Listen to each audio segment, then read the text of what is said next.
इस वीडियो में आचार्य चाणक्य की चाणक्य नीति का चौथा अध्याय लेंगे। पिछले 3 अध्यायों जैसा ही इस अध्याय में भी हम सबसे पहले आपको बताने वाले हैं कि इस अध्याय की खास बातें क्या है। इस अध्याय में कौन सी नीतियां हैं जो अत्यंत प्रसिद्ध हैं और जीवन में जिन्हें अपनाकर हम हर बार उसका लाभ ले सकते हैं। तो इस अध्याय में आचार्य चाणक्य बताते हैं कि क्या है जो व्यक्ति को बिना आग के ही जलाती, ऐसा क्या है जो माता के गर्भ में ही तय हो जाता है। जीवन में दुख से झुलसने पर कौन हमें सहारा देते हैं, अच्छी पत्नी कौन होती, कौन सी बातें जीवन में एक बार ही होनी चाहिए और किसके लिए इस दुनिया में सब कुछ उजाड़ है, और अंत में किन बातों पर हमें जीवन में बार बार गौर करना चाहिए।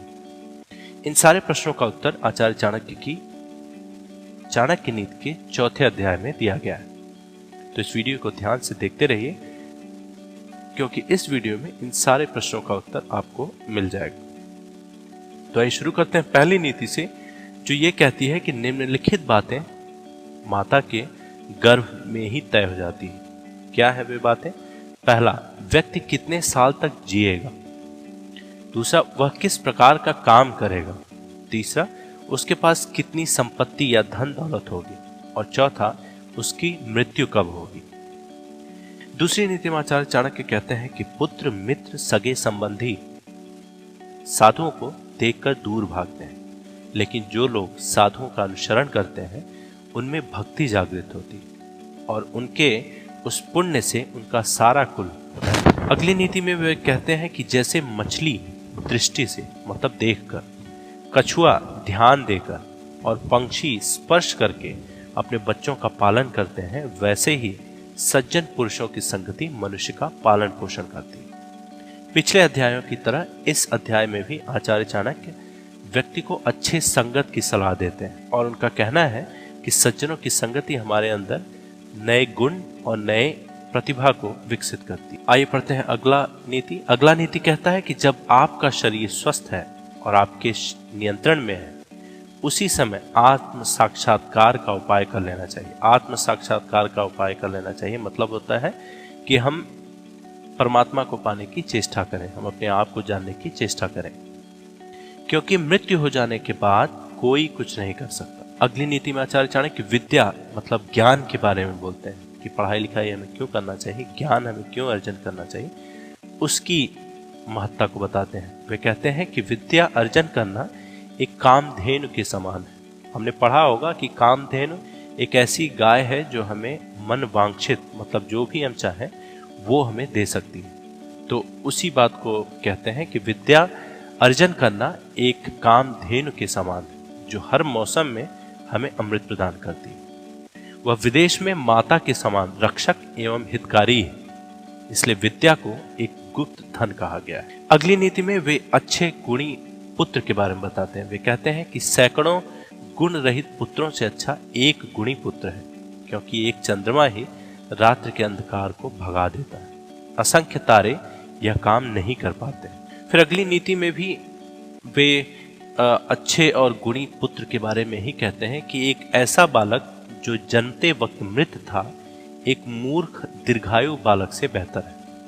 पहला बालक, पहला बच्चा जो जन्मते ही मर गया था, वह तो एक क्षण के लिए हमें दुख देता है, लेकिन दूसरा बालक, दूसरा बच्चा जो दीर्घायु है, लेकिन वह अपने माँ बाप को जिंदगी भर दुख की अग्नि में जलाता है। ठीक है, उसी बात को आगे बढ़ाते हुए फिर कहते हैं कि ऐसी कौन सी बातें हैं जो मनुष्य को बिना आग के ही जला देती है। तो उनका कहना है कि एक छोटे गांव में बसना जहां रहने की सुविधाएं उपलब्ध नहीं, एक ऐसे व्यक्ति के यहाँ नौकरी करना जो नीच कुल में पैदा हुआ है, एक अनहेल्दी भोजन का सेवन करना या अस्वास्थ्यवर्धक भोजन का सेवन करना, और जिसकी पत्नी हमेशा गुस्से में होती है, जिसको मूर्ख पुत्र है और जिसकी पुत्री विधवा हो गई, ये सारी बातें मनुष्य को बिना आग के ही जलाती रहती है। अगली नीति में वे बताते हैं कि वह गाय किस काम की है जो न तो दूध देती है और न ही बच्चों को जन्म देती। उसी प्रकार उस बच्चे का जन्म किस काम का है जो ना ही विद्वान हुआ और ना ही भगवान का भक्त हुआ। फिर अगली नीति में वे कहते हैं कि जब व्यक्ति जीवन में दुख से झुलसने लगता है तो उसे कौन लोग हैं जो सहारा देते हैं? तो जब आदमी दुख से झुलसता है तो उसे केवल 3 लोग ही सहारा देते हैं। कौन है वे 3 लोग? पहला है पुत्र और पुत्री, दूसरा है आपकी पत्नी और तीसरा भगवान के भक्त। फिर इस बात को लेके कि कौन सी बातें जीवन में एक बार ही होनी चाहिए, इस पे आचार्य चाणक्य की नीति का कहना है कि राजा का बोलना, विद्वान व्यक्ति का बोलना और लड़की का ब्याहना जीवन में एक बार ही होना चाहिए। अगली नीति में वे बताते हैं कि जब आप तपस्या करें तो अकेले करें। ये भी कंपेनियनशिप के बारे में है कि कब आप कितने लोगों के साथ कौन सी गतिविधि या कौन सी एक्टिविटी कर सकते हैं। तो वे कहते हैं कि जब आप तप करें मतलब तपस्या करें तो अकेले करें। जब अभ्यास करें मतलब किसी चीज का प्रैक्टिस करें तो वो दूसरों के साथ करें। जब गायन करते हैं, गाना गाते हैं या फिर कोई और म्यूजिकल कोलैबोरेशन करते हैं तो वो 3 लोगों के साथ करें। और कृषि मतलब खेती अगर आप कर रहे हैं तो वो 4 लोगों के साथ करें। लेकिन अगर आप युद्ध कर रहे हैं, किसी से लड़ने वाले हैं, तो अनेक लोगों के साथ मिलकर करें। पत्नी के ऊपर आचार्य चाणक्य कहते हैं कि वही पत्नी अच्छी है जो शुचिपूर्ण है, शुद्ध है, पारंगत है और पति को प्रसन्न करने वाली और सत्यवादी है, जो झूठ नहीं बोलती। अगली नीति में बताते हैं कि ऐसा कौन सा व्यक्ति है जिसके लिए यह धरती उजाड़ है।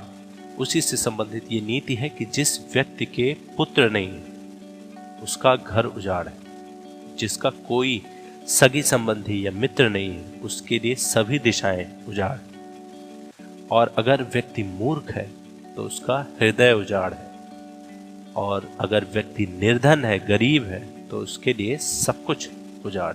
अगली नीति भी बताती है कि जिस आध्यात्मिक सीख का आचरण नहीं किया जा सकता है वह जहर है। जिसका पेट खराब है उसके लिए भोजन जहर है। निर्धन व्यक्ति मतलब गरीब व्यक्ति के लिए लोगों का किसी सामाजिक या व्यक्तिगत कार्यक्रम में एकत्र होना जहर है। अगली नीति में आचार्य चाणक्य बताते हैं कि कैसे लोगों से या किन लोगों से दूर रहें। तो वे कहते हैं कि जिस व्यक्ति के पास धर्म या दया नहीं है उससे दूर रहो। जिस गुरु के पास आध्यात्मिक ज्ञान नहीं है उससे भी दूर रहिए, और जिस पत्नी के चेहरे पर हरदम घृणा है उससे भी दूर रहिए, और जिन रिश्तेदारों के पास प्रेम नहीं है उनसे भी दूर रहिए। फिर अगली नीति में वे बताते हैं कि आदमी क्या करने से बूढ़ा हो जाता है। तो आइए जानते हैं इस नीति को कि नीति कहती है कि सतत भ्रमण करना, सतत मतलब होता है हमेशा, सतत भ्रमण करना व्यक्ति को बूढ़ा बना देता है। यदि घोड़े को हरदम बांध कर रखते हैं तो घोड़ा भी बूढ़ा हो जाता है। यदि स्त्री उसके पति के साथ प्रणय नहीं करती, प्रेम नहीं करती, तो वह भी बूढ़ी हो जाती है, और धूप में रखने से कपड़े बूढ़े यानी कि पुराने हो जाते हैं।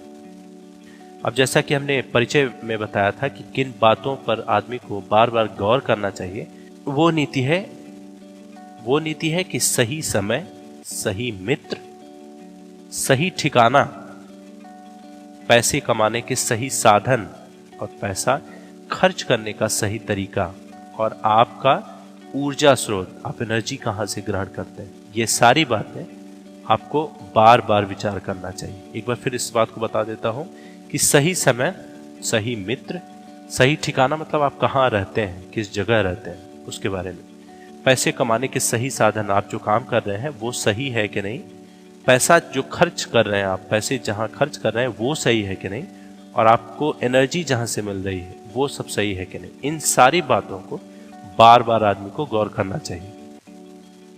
फिर अगली नीति है जिसमें भगवान को देखने के बारे में आचार्य चाणक्य बोलते हैं कि द्विज मतलब होता है ब्राह्मण, द्विज अग्नि में भगवान को देखते हैं, और भक्तों के हृदय में परमात्मा का वास होता है। जो अल्पमती अर्थात जो मूर्ख लोग होते हैं वो मूर्ति में भगवान को देखते हैं, लेकिन जो बड़ा विजन रखते हैं, जो व्यापक दृष्टि रखने वाले लोग हैं, वो ये जानते हैं कि भगवान सर्वव्यापी है, वो हर जगह है। तो इस नीति के साथ आचार्य चाणक्य की चाणक्य नीति का 4था अध्याय समाप्त होता है।